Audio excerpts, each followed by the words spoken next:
A lot of us are wondering, what is all this technology doing to our brains? I mean, we know that the brain changes throughout life based on experiences. In fact, watching this movie is reshaping connections in your brain right now. But since we humans are the ones creating and using this technology, maybe a better question to ask is, how are we shaping our brains?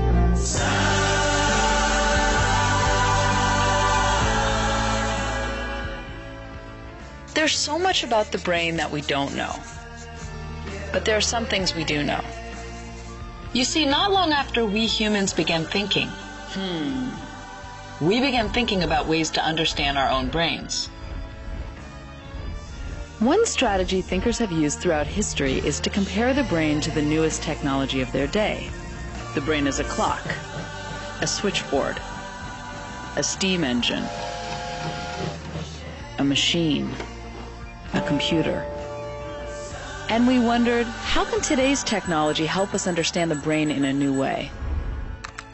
So we used that technology to ask people all over the world, how do you imagine the brain?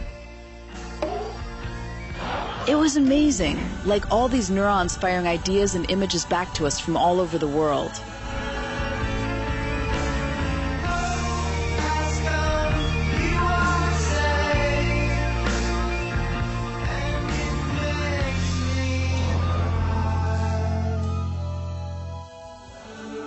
And it was very clear. The internet, the most advanced technological system in the world, is such a strong framework to help understand the human brain, the most advanced biological system in the world. But then we thought about it a bit more. And since the internet is in such a young developmental stage, rapidly growing, constantly changing, forming billions of new connections all over the world, then maybe a stronger framework would be to compare it to a child's brain, which is in a similar stage of development, rapidly growing, constantly changing, and making billions upon billions of connections between different parts of the brain. So here's the question. If we say that the internet is in a similar developmental stage as a child's brain, then what can we learn by comparing them? Let's start with size. Obviously, the internet seems like a larger entity than a child's brain. But what does that mean in terms of our analogy? We could say that a neuron in the brain would be like a web page in the internet. So let's look at the number of neurons in a child's brain compared to the number of web pages on the internet.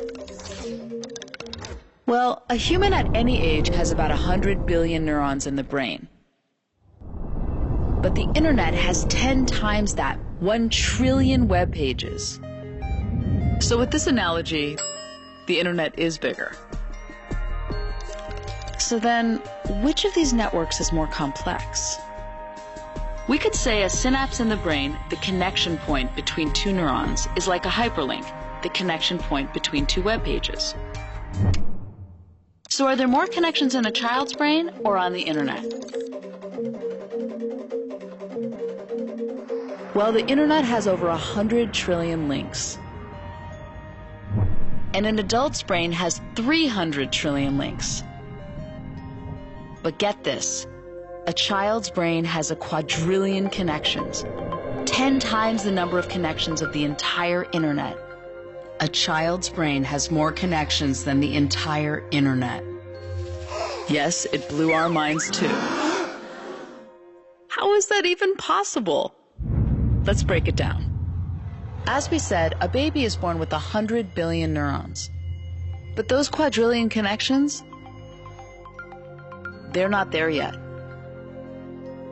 Those connections form at a very rapid speed during the first 5 years of life, at 700 to 1,000 new synapses per second.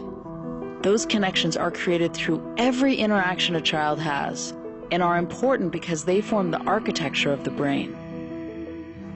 So every time you talk to and engage with a child, you are literally growing a brain, connecting the different parts of the brain, which allows for new ideas, insights, and creative thinking.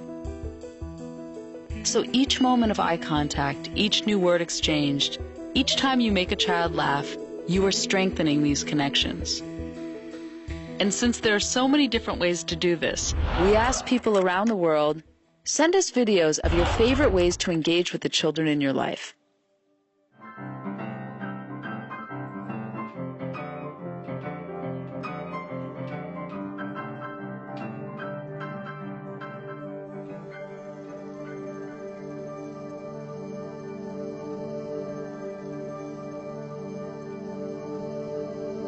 During these early years, a child's brain makes as many connections as possible. And then it begins pruning the ones that aren't used and strengthening the ones that are. A dynamic process that continues throughout life. But since a child's brain is activated by everything it encounters, it can also be overwhelmed, which causes stress. When the brain experiences stress, the body's alarm system is activated. If the stress is relieved quickly, the system easily returns to normal. And while learning to deal with stress is an important part of development, severe situations such as ongoing abuse or neglect, where there is no caring adult to relieve the stress, leaves the body's alarm system activated, which can have serious lifelong consequences for the child. This is known as toxic stress. Toxic stress can lead to a body system set permanently on high alert. It causes the synapses we use for learning and self-control to be pruned, while connections for fear and rash behavior get stronger. While the brain can change throughout the rest of life, these early years are fundamental in building a strong foundation for curiosity, creativity, and adaptability. And if we say that the internet is in the same critical stage of early development, making as many connections as possible, we also need to be mindful of how we're building its foundation. Just like every interaction creates new connections in a child's brain, every email, tweet, search, or post is creating and strengthening connections in our global brain, literally changing the shape of the internet that we as billions of people all over the world are developing together. And just as it's key for all the different parts of a child's brain to be connected to set the stage for the most insightful and creative thoughts, it's key that all the different parts of the world are connected to lay the foundation for worldwide empathy, innovation, and human expression. And while we don't know all the ways technology is reshaping our brains yet, we do know that every time we plug in, every person we follow, email, or link to, we know it's affecting us. So we need to be mindful of what we let into our brains, always. Which sometimes means knowing when to disconnect.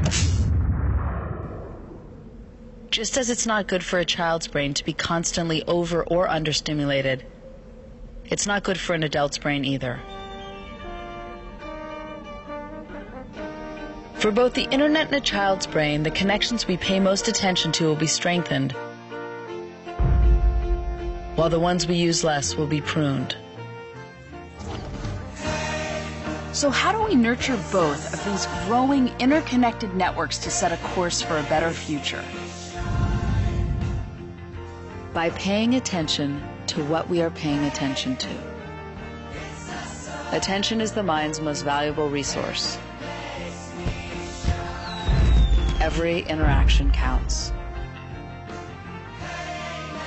We all have the opportunity to shape the future of the world. And our future starts here.